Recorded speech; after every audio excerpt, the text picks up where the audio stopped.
I can't take much more of this. I mean, why even bother? It's all useless. There's no point in doing any of it. I am Nate WL777 and this is Character Piece. Today we'll be reviewing an anime by the name of Grimgar of Fantasy and Ash. This was originally released in 2016. It is considered a fantasy anime. This anime focuses around a group of adventurers who have come to a fantasy world from probably ours that is not fully explained, but we can assume by some of the things that they say that they don't quite know where they come from, that comes from our world. This focuses largely on them forming an inexperienced party as they continue on the adventure, how they become more skilled and more formed as a party and in their roles as adventurers themselves. First, I'm going to start with the animation. The animation is probably the best part of the anime. It is very clean. They do a very good job with the world building, especially. I very much felt like I was in that fantasy world. The towns were detailed. The all of the adventures that they go on have a lot of great detail. When they go into caves, they're detailed. The characters themselves, they're not like some of the other animes where they're just completely over the top with their designs and stuff like that. They're very simple designs, but I do think that they work pretty well. Other than that, I think that the action scenes are done very well also, so that is definitely a big plus here with the animation. The story is a standard fantasy story. It's nothing special. They didn't bring anything new. It's almost kind of like the gaming genre, where people end up in this gaming world. They end up collecting skills. They pay for them with the money that they earn, things like that. It seems like it does kind of mirror itself, like it's being in a video game, but it plays itself like it's a fantasy world. There wasn't a whole lot of backstory. Again, they didn't explain where they came from. A lot of the characters didn't get a lot of backstory, and I felt like they didn't fully explain a whole lot in the adventure itself. There was definitely way too much narration and exposition. There was not near enough action. This is a very slow anime, and it was a very, very over emotional, very, very emotional scenes in it that I felt like were a little bit drawn out and unnecessary. Every time you turned around, somebody was upset with something that one of the party members said. If somebody in the anime died, or somebody had a just the slightest bit of backstory, which didn't happen very often, about people dying. There was all of this emotion involved with it. Now, emotion can definitely be great, especially in character building, but I just felt like it was a little drawn out and unnecessary, and really dominated. There was not enough action to break up between those emotional scenes.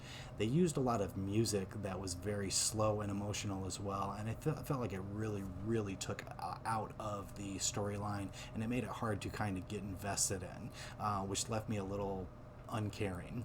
I really found myself, especially in the later parts of the anime, kind of just hoping that I could get to past it so I could watch another anime. So yeah, I definitely felt like the action could have been a lot more. The characters themselves, most of the characters were one note and pretty forgettable. Not unforgettable, very forgettable. Quite a few of them were actually pretty annoying as well. They just bickered a lot, and there was a lot of like, you did this to me, and I don't really care. I'm going to be this way. There wasn't a lot of getting along in it, and really, I didn't care about most of the characters either. None were really fleshed out that well. Again, they didn't do a whole lot of backstories, and even the few little backstories that they did, I mean, nothing was that far in the past. These people are all fairly new to this world, and again, there wasn't a whole lot of explanation of anybody else. I mean, there were characters that popped in and out, like little secondary characters that they really just were one note. There was never any explanation, so it made it really hard to care about any of the people. Even when people might pass away or things like that would happen, it was hard to be emotionally attached and invested into that area. The voiceover work itself, I think that was okay. They didn't really give them a whole lot to work with. A lot of it came off as monotone, but I don't necessarily think it was the voiceover work that was the problem. I felt like really it was the dialogue. again, there was a whole bunch of exposition in this and narration, and so it just became very, very monotone, and there was a whole lot of talking, and I feel like the voiceover never had the dialogue to be able to express any kind of variation in emotion. It was either upset or monotone, just very drawn out. So I don't think they did any favors in the writing the dialogue between the characters anyways. So as far as my favorite character is concerned, my favorite character is Yume. She probably shows the most range, I think, of her emotions. She was definitely the most, I think, upbeat and energetic of all of them. She had a little bit of a sense of humor, but even with her, there wasn't a whole lot there to care about. She just happened to be my favorite because there really wasn't.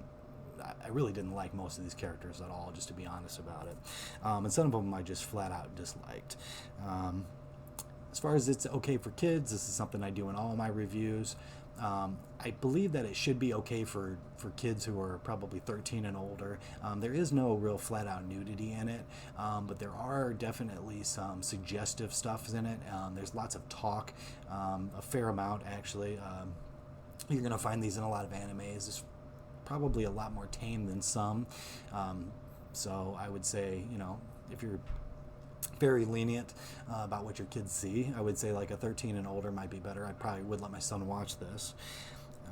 Now, as far as my rating is concerned, I am going to give this a 7.6.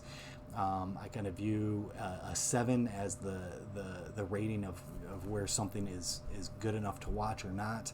And this thing was, it was okay. It was a very, very just, normal anime. I probably would give a light suggestion on this, a very light suggestion. Just, if somebody, recommendation, if somebody wanted to just watch an anime, they were just bored, maybe something that you can put on the background and watch while you're doing something else, if that's your thing. I kind of tended to do that a lot while I was watching this. I was working on other projects as I watched it and just kind of glanced up every once in a while when something happened. It was boring mostly, to be honest with you, but I still give it a 7.6 because I recognize the art that was involved, and the storyline was good enough that it kept me just a teeny bit invested in it, not a whole lot. Well, I'm going to go ahead and wrap this up. Thank you for watching. If you liked the video, if you got something out of it, give me a comment below. Let me know, do you disagree? Do you think I rated it too low? Who was your favorite character if you watched this? Am I wrong about the characters and they're much more fleshed out than I gave them credit for? Again, I was pretty bored. As always, I leave links below. I will definitely leave a link below to this so that you can check it out if you do wish. Again, thank you for watching, and I'll have some more videos out for you soon. Thank you.